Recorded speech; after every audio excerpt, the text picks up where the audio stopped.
Venkateswara gold తాకట్టులో ఉన్న మీ బంగారాన్ని విడిపించి కొనబడును.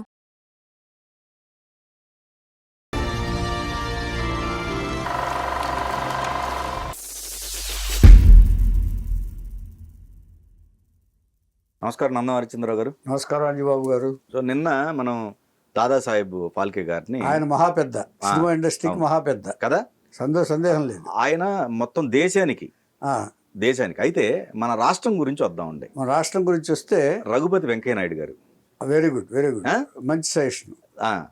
ఆయన ఏంటంటే కాదు, రాష్ట్రం కూడా కాదు, సౌత్ ఇండియా అనుకుంటా, నాకు తెలిసి సౌత్ ఇండియాకి వస్తాడు ఆయన.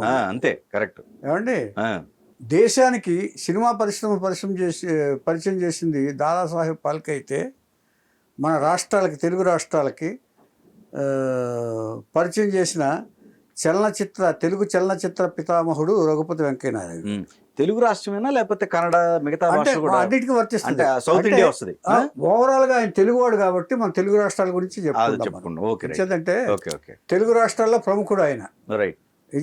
తెలుగు వాళ్ళందరూ ఇదివరకు ఉమ్మడి మెడ్రాస్లో ఉండేవాళ్ళు, గుర్తుందో లేదు. ఈ రఘుపతి వెంకయ్య నాయుడు గారు కూడా దాదాసాహెబ్ ఫాల్కే గారు లాగానే ఫోటోగ్రఫీ అంటే ఇంట్రెస్ట్.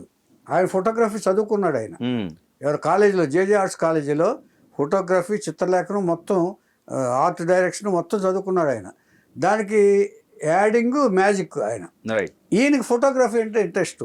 ఫోటోగ్రఫీ గురించి ఎన్ని పరిశోధనలు చేయమంటే, ఎంత శోధించాలన్నా ఆయన చూసేవాడు. రోజు ఇన్ఫర్మేషన్ తెలుసుకునేవాడు. ఫోటోగ్రఫీ ఏమొచ్చిందో, ఇవాళ బుక్స్ వస్తాయి కదండి, అమెరికన్ మ్యాగజైన్స్ వస్తాయి, ఫోటోగ్రఫీ గురించి ఇంట్రెస్ట్ గురించి చెక్ చేస్తూ ఉండేవాడు. ఈయన చెన్నైలో మన తెలుగు వాళ్ళందరూ అందరూ కలిసే ఉండేవాళ్ళం, ఉమ్మడి మెడ్రాస్ అది, తెలుగు రాష్ట్రాలు అప్పుడు విడదీకి వల్ల. అక్కడ ఆయనకి ఒక ఫోటో స్టూడియో ఉంది, తెలుసా, పాండి బజార్లోనే ఎక్కడో 161 నంబర్ కూడా ఉంది. ఇంటి నంబర్ 161లో టీ నగర్లో ఆయనకు ఒక ఫోటో స్టూడియో ఉండేది. ఫోటో స్టూడియో రోజు ఫోటోలు రావడం, తీయటం, ఇది క్రేజీ ఉండేది కదా. స్టూడియోకి వచ్చి ఫోటోలు తీయించుకునేవాళ్ళు, కుటుంబం, ఫ్యామిలీస్, ఎవరన్నా ఏదన్నా. ఇప్పట్లాగా ఉద్యోగాలకు ఫోటోలు తీయటం కాదు, ఇదివరకు ఫ్యామిలీస్ తీసుకునేవాళ్ళు వచ్చి. చెన్నై వచ్చిన వాళ్ళు అందరూ, యాత్రికులు కూడా వస్తారు కదా, ఇలాంటి ఫోటో స్టూడియోల్లో ఫోటోలు తీసుకుని మెడ్రాస్లో ఫోటో తీయించుకున్న గొప్పగా చెప్పుకోవడానికి ఇదివరకు గొప్పగా చెప్పుకునేవాళ్ళు మన ప్రజలందరూ. ఇటువంటి పరిస్థితుల్లో ఒకరోజు పేపర్ చూశాడు. పేపర్ చూస్తే ఆయనకి ఒక కొత్త యంత్రం గురించి ఒక న్యూస్ పడింది. మెషిన్ గురించి ఒక న్యూస్ వచ్చింది. ఆ మెషిన్ పేరు ఏంటంటే క్రోనో మెగాఫోన్. దాంట్లో ఫిల్మ్స్ ప్రదర్శించవచ్చని పడింది. ఫిల్మ్స్ ప్రదర్శించవచ్చు అంటే కదిలే బొమ్మలు ప్రదర్శించవచ్చని ఇది వచ్చింది. ఆయనకు కూడా ఇదివరకు మనకు ఫాల్కే గారికి ఈయనకి పోలిక చెప్పుకోవచ్చు మనం. ఇచ్చేదంటే అందరూ గొప్ప మహానుభావులే కాబట్టి వీళ్ళిద్దరిని సెలెక్ట్ చేసుకున్నాడు దేవుడు, సినిమా పరిశ్రమ మీరు ఇంట్రెస్ట్ చేయండి అని. అలాగా అనుకుంటే ఇంట్రెస్ట్ వచ్చింది ఆయన. దానికి ఏం చేశాడంటే, అప్పుడు దానికి ఆర్డర్ చేశాడు, లండన్లోనే ఎక్కడో. దానికి ఆర్డర్ చేసి, దానికి డబ్బులు లేవుగా, దానికి అప్పుడు దాని కాస్ట్ ఎంత అంటే 30,000 రూపీస్. అప్పట్లో 30,000 రూపాయలు. అంటే ఇప్పుడు కోట్లు ఉంటాయి, 30,000 రూపాయలు. కానీ అంత డబ్బు లేదు. తన సేవింగ్స్ అన్ని తీసి ఫోటో స్టూడియోని తాకట్టు పెట్టాడు, అమ్మాడు, నాకు గుర్తులేదు. కానీ చేసేసి డబ్బులు పంపించాడు, యంత్రాన్ని తెప్పించాడు. తెప్పించి ఏం చేశాడు, ఆయన సినిమా తీయటం స్టార్ట్ చేశాడు. ఆయన కూడా, ఆయన హరిశ్చంద్ర తీశాడు. ఆయన షార్ట్ ఫిల్మ్ ముందు ఆయన ఏం చేశాడు, చెట్టును తీశాడు షార్ట్ ఫిల్మ్. తర్వాత ఇంకో కెమెరా తెచ్చి హరిశ్చంద్ర స్టార్ట్ చేశాడు. ఈయన అలాగే భీష్మ ప్రతిజ్ఞ అనే సినిమా తీశాడు. భీష్మ ప్రతిజ్ఞ అనే సినిమా తీశాడు. సినిమా తీసిన తర్వాత అక్కడ ఈయన ఏం చేశాడంటే, సొంతంగా ఎగ్జిబిట్ చేయడం ప్రారంభించాడు. ఎలా ఎగ్జిబిట్ చేశాడు, డేరాలు వేసి ఒక స్క్రీన్ పెట్టేసి టెంట్లు వేసేసి టెంట్లో ప్రదర్శన స్టార్ట్ చేశాడు ఈయన. స్టార్ట్ చేసిన తర్వాత ఇక్కడే కాకుండా ఊరూరో తిరిగి, మనకు ఇదివరకు వచ్చేవాళ్ళు గుర్తుందో లేదో మీకు, మా చిన్నప్పుడు ఊరూరు తిరిగి వీధుల్లోనే స్క్రీన్ పెట్టేసి క్రోనో మెగాఫోన్ అంటారు చూసారా, ఆ ప్రొజెక్టర్ పెట్టి సినిమాలు వేసేవాళ్ళు. వీధుల్లోనే కూర్చొని చూసేవాళ్ళు. ఇదివరకు ఊరూరో తిరిగి ప్రదర్శనలు ఇచ్చేవాళ్ళు. అంత కలెక్షన్ రాకపోయినా కూడా ఈయన ఉత్సాహం మాత్రం తగ్గల. Okay okay. అక్కడి నుంచి వేరే సినిమాలు తీయటం మొదలుపెట్టాడు ఈయన నందనార్ అని ఇంకోటేదో సినిమాలు చేయబెట్టాడు. ఇలా కాదని చెప్పేసి ఈయన డైరెక్ట్గా సినిమా తీయాలి, పెద్ద సినిమా తీయాలని చెప్పి ఈయన నిర్మాణ రంగంలోకి దూకాలని చెప్పి ఆయనకు ఒక కొడుకు ప్రకాష్ రావు, సూర్యప్రకాష్ రావు, రఘుపతి సూర్యప్రకాష్ రావు అని ఆయన కూడా డైరెక్టరే. వెళ్ళి లండన్ పంపించాడు. లండన్ పంపించి నువ్వు ఈ సినిమా ఆటోగ్రఫీ నేర్చుకునిరా, నువ్వు మన సినిమా తీద్దామని చెప్పి ఆయన పంపించాడు. అసలు ఈయన కోరిక ఆయన తీర్చిదిద్దు. ఈయన వెళ్ళాడు కదా, ఈయన ఏంటంటే సినిమా మీద ఈయన కూడా విదేశాలు వెళ్ళేవాడు. రఘుపతి వెంకయ్య కూడా ఫారెన్ వెళ్ళేవాడు ఈ పని మీద సంపాదించడానికి. ఈ విద్యను చేత పట్టుకుని వెళ్ళాడు. కొడుకుని పంపించాడు. కొడుకుని పంపించిన తర్వాత సినిమాటోగ్రాఫర్ వచ్చాడు ఆయన. 35mm కెమెరా కొనుక్కొచ్చాడు ఆయన. ఎవరు? ప్రకాష్. ఇప్పుడు మనం 35mm మిచెల్ కెమెరా ఉండేది చూసారా, అప్పట్లో ఆ కెమెరా కొనుక్కుని వచ్చాడు. కొనుక్కున్న తర్వాత సినిమా తీశాడు. సినిమా తీసిన తర్వాత దాన్ని మళ్ళీ ఇక ప్రదర్శించడం, డేరాలు వేసి ప్రదర్శించడం స్టార్ట్ చేశాడు. అంటే తీయటం, డిస్ట్రిబ్యూషన్ రెండు ఈయనే. మొత్తం ప్రదర్శించడం అక్కడ ఎవరు లేరండి. అప్పుడు థియేటర్లు కూడా లేవు. థియేటర్లు లేవు.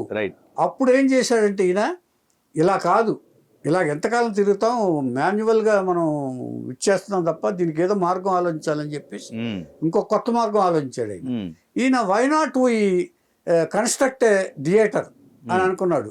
దానికి డబ్బులు కావాలి, డబ్బులు లేవు. అందుకని ఈయన ఫారెన్ వెళ్ళాడు. ఫారెన్ వెళ్ళి కొంత సంపాదించుకుని ఏదో చేసి సంపాదించుకొని తిరిగి వచ్చాడు. తిరిగి వచ్చి ఏం చేశాడు ఈయన, ఇలా కాదని చెప్పేసి గెయిటీ థియేటర్ అని కట్టాడు మెడ్రాస్లో. First theatre, first exhibitor Raghupathi Venkaiah Naidu చెన్నైలో గెయిటీ థియేటర్ కట్టాడు. ఆ తర్వాత దాని నుంచి వచ్చిన ఇక సినిమాలు తీయటం ప్రారంభించాడు. ఇప్పుడు మనకి అది సౌత్ ఇండియాలో ఫస్ట్ అండి. సౌత్ ఇండియాలో ఫస్ట్ గెయిటీ థియేటర్. దాని వేరే క్రౌన్ థియేటర్ కట్టాడు. దాని తర్వాత పరశువాకంలో గ్లోబ్ థియేటర్ కట్టాడు. 3 థియేటర్లు ఈయన రఘుపతి వెంకయ్య. అంటే ప్రదర్శనశాలలు కావాలి సినిమాకి అని చెప్పి కనిపెట్టిన ఆయన రఘుపతి వెంకయ్య గారు అని చెప్పుకోవచ్చు నాకు తెలిసినంత వరకు. ఒకవేళ అది తప్పు ఉంటే క్షమించాలి. ఏమండి? అంచేత నేను చదువుకున్నంత వరకు, నేను చదివినంత వరకు, నాకు వచ్చిన ఇన్ఫర్మేషన్ అంతవరకు, తప్పులుంటే ఏమనుకోవద్దు. ఏమండి? గెయిటీ థియేటర్ ఆయన కట్టాడు ఆయన ఇక్కడ. అలాగే మన తెలుగులో కూడా మొట్టమొదటి ఎగ్జిబిటర్ పోతిన శ్రీనివాసరావు గారు, డూండి గారి ఫాదరు. ఇది తర్వాత చెప్పుకుందాం. ఏమండి? మన తెలుగులో ఫస్ట్ మారుతి టాకీస్ అని బెజవాడ ఫస్ట్ థియేటర్ అది. ఏమండి? ఇక్కడ ఈ రఘుపతి వెంకయ్య గారు ఇది అయిన తర్వాత ఆయన సినిమాలు స్టార్ట్ చేశాడు. స్టార్ట్ చేసి కొంతకాలం 1929 వచ్చేటప్పటికి ఆయన ఏజీ బారు ఇదైపోయి కొడుకు అప్పు చెప్పేసి ఆయన విశ్రాంతి తీసుకున్నాడు. అదే కొంతకాలం. ఆ తర్వాత కొంతకాలం ఇంట్లో కూర్చొని 1941లోనే ఎప్పుడు ఆయన స్వర్గస్థులయ్యారు. ఆ తర్వాత ఈయన ప్రకాష్ రావు గారు భవానీ, చండిక ఇలాంటి సినిమాలు తీసేసి ఈయన నష్టపోయాడు కూడా. ఎవరో ప్రకాష్ రావు గారు. ఉన్న ఆస్తులన్నీ అక్కడ కూడా వెళ్ళిపోయింది. తర్వాత కృష్ణవేణి గారు ఒక సినిమా స్టార్ట్ చేసి, ఇందులో విశేషం ఏంటంటే కృష్ణవేణి గారు సూర్యప్రకాష్ గారితో ఒక సినిమా స్టార్ట్ చేసింది. ఆ సినిమా నచ్చల క్యాన్సిల్ చేసేసి ఆయన తీసేసి సి పుల్లయ్య గారిని పెట్టి మళ్ళీ అదే సినిమా తీసి సక్సెస్ చేసింది. ఇది ఆ తర్వాత ఆయన ఇండస్ట్రీలో సక్సెస్ కాలేదు. ఉన్న ఇదన్నీ పోయినాయి. ఆ తర్వాత ఫైనాన్షియల్గా కూడా సెట్ కాక ఆ తర్వాత దాంతో ఆయన కూడా 1956లో ఆయన చనిపోయాడు. ఫాదర్ ఏమో 1941లో పోతే ఈయన కొంతకాలమే ఉండి 5-6 సినిమాలు తీసి నష్టపోయి 1956లో ఆయన స్వర్గస్థులయ్యారు. అంటే ఇద్దరు సినిమాల గురించే ఇద్దరు. టోటల్గా ఏం చెప్పుకోవాలంటే ఏదన్నా ఇప్పుడు మనం ఇవాళ ఇన్ని టెక్నాలజీస్ కానీ ఇంత సినిమా గురించి ఎంత అనుభవిస్తున్నామంటే దానికి మూలాలు మనకి దాదాసాహెబ్ ఫాల్కే, రఘుపతి వెంకయ్య. వాళ్ళు ఎంత సాక్రిఫైస్ చేశారు. ఫ్యామిలీకి సుఖాన్ని ఇవ్వలేదు, ఫైనాన్షియల్గా సుఖపెట్టలేదు. ఇవాళ మనం 100 కోట్లు కలెక్షన్స్, 400 కోట్ల కలెక్షన్స్ అంటున్నాం చూసారా, గ్లోబల్గా వరల్డ్ వైడ్ అని. దీనన్నిటికీ మూలాలు దాదాసాహెబ్ ఫాల్కే గారు, రఘుపతి వెంకయ్య గారు అని చెప్పడంలో ఏమాత్రం సందేహం లేదు. వాళ్ళిద్దరికీ మనం నివాళులు అర్పిస్తాం.